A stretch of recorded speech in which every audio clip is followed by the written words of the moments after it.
अस्सलाम वालेकुम फ्रेंड्स ये उस वीडियो का सेकंड पार्ट है। तो अब मैं सीधा आपको स्टोरी शुरू कर देता हूँ। मोहल्ले की बड़ी गली के मोड़ पर 3-4 तांगे हर वक्त मौजूद रहते हैं, मगर इस रोज़ मैं मोड़ पर आया तो वहाँ एक भी तांगा नहीं था। मुझे ख़ास दूर भी जाना था और जल्दी में पहुँचना था, इसलिए तांगे का इंतज़ार करने लगा। तांगे तो बहुत से गुजरे मगर सब लगे हुए थे। अचानक मैंने फीके कोचवान को अपनी तरफ आते देखा तो पुकारा, भाई फीके, तांगा कहाँ है? तांगा लाओ ना। तांगा तो बाबूजी आज नहीं जोड़ा है, फीके ने जवाब दिया। ये फीका अब उसे बता रहा है कि मैंने तांगा नहीं जोड़ा आज। मैंने देखा कि फीका जो कोचवान का कोचवान और पहलवान का पहलवान था, उसने आज शेव भी नहीं बनाया था। उसकी आंखें भी सुरमे से महरूम थी और बूटी की तरह सुर्ख रही थी। तो बाबूजी ने अब उससे पूछा कि क्या बात है फीके, क्यों नहीं लगाया? वो फीके ने फिर बाबूजी को जवाब दिया, बाबूजी एक काम था। तो बाबूजी ने कहा, हाँ हाँ कहो। फिर उसने कहा, फीके ने, काम ये है बाबूजी कि आप मेरे बाबा को तो जानते हैं। फीका बोला। उसकी एक आंख चली गई। तो अब ये बाबूजी जवाब दे रहे हैं, ओहो मुझे दुख हुआ। कैसे गई? क्या कोई हादसा हुआ? अब ये सवाल पूछ रहे हैं। अब ये वो जवाब दे रहा है फीका, वो कह रहा है जी नहीं। वो अब इसका ये कंप्लीट जवाब ये है कि लाल लाल तो वो हर वक्त रहती थी और उसमें पानी बहता रहता था। आप तो जानते हैं, आप तो बाबा के साथ कई बार तांगे पर बैठे हैं। तो बाबूजी, कल क्या हुआ कि बाबा मिस्री शॉप में से गुजरा तो एक हकीम सुरमा बेच रहा था। बाबा ये सुरमा ले आया और हमें बताया कि इसने आंख की लाली जाती रहेगी। हकीम ने खुदा रसूल सल्लल्लाहु अलैहि वसल्लम की कसम खा के कहा है कि ये भी कहा है कि ना जाए तो क़यामत के दिन मुझे गर्दन से पकड़ लेना। मैंने भी कह दिया कि हकीम खुदा रसूल सल्लल्लाहु अलैहि वसल्लम को बीच में डाल रहा है तो ज़रा सा लगा ले। अम्मा ने भी यही सलाह दी। उसने लुकमान हकीम हिकमत बादशाह पढ़ा और आंख में सिलाई फेर ली। बस फिर क्या था बाबूजी, कसम खाकर कहता हूँ, जब से अब तक आंख लगी हो। बाबूजी आप थक तो नहीं गए? सिगरेट वाले की कुर्सी उठा लो। इस वक्त फीका मुझे ऐसा लगा जैसे इसके चौड़े चिकले सीने पर गड्ढे का हैरान सा रखा हुआ है। मैंने कहा, तुम भी हद करते हो फीके, अब आगे भी कहो ना।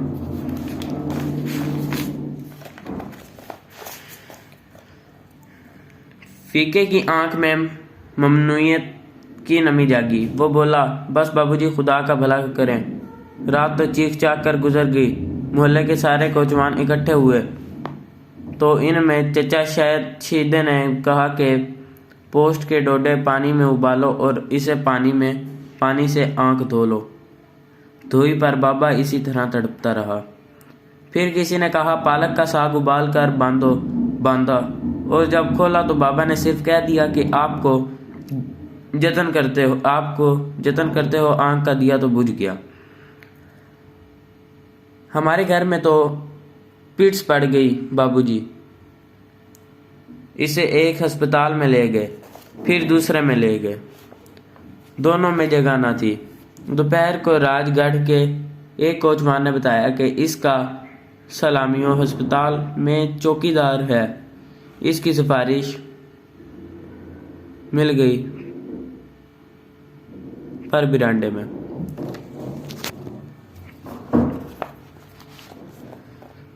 वो भी कोई ऐसी बात नहीं, पर बाबूजी शाम होने को आई और अभी तक कोई डॉक्टर तो क्या कोई नर्स भी नहीं आई। आप सब लोग हैं, ये देखे हाथ बांधता हूँ, मेरे साथ चल कर किसी डॉक्टर से कह दीजिए सदीक के मरीज को ज़रा देख लें।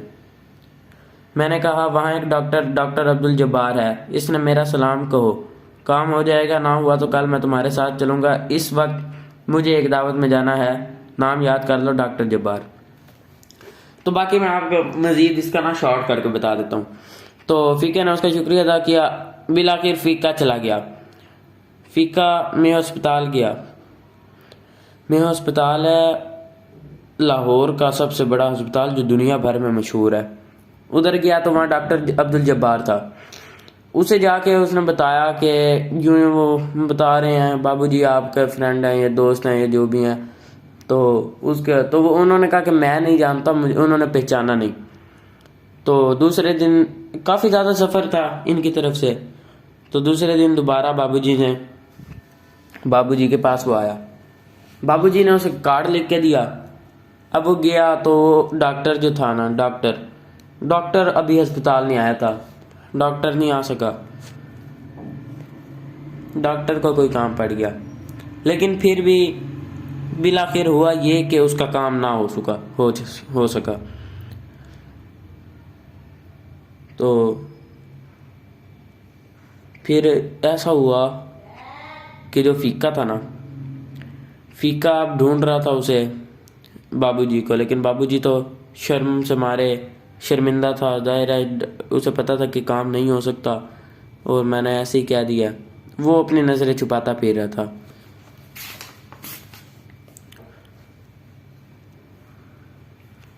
तो यूं हुआ, फिर जब ये मिले तो बाबूजी ने कहा, झूठ ने मेरी नदामत को कान से पकड़कर एक तरफ हटा लिया। वापस आ गया ना तुम्हारा बाबा? फीका बोला, वापस भी आ गया और ऑपरेशन भी हो गया। अच्छा, अब वो काम तो हो गया, काम हो गया इसका, लेकिन इसे यही लगा फीके को कि ये इसकी वजह, बाबूजी की वजह से हुआ है। हालांकि उसे बाबूजी को पता भी नहीं था बाबूजी का, बस इसका काम उसने खुदा तरसी में या एक पैसों के लालच या जो जैसे एज अ डॉक्टर उसने वर्क कर दिया। लेकिन फीका यही समझता रहा कि ये इसने किया। तो अब ये देखें कि इसकी सिफारिश भी नहीं हुई और इसकी इज्जत भी बन गई। ये पहले भी अपने गांव का बड़ा था, अब इसकी और इज्जत बढ़ गई।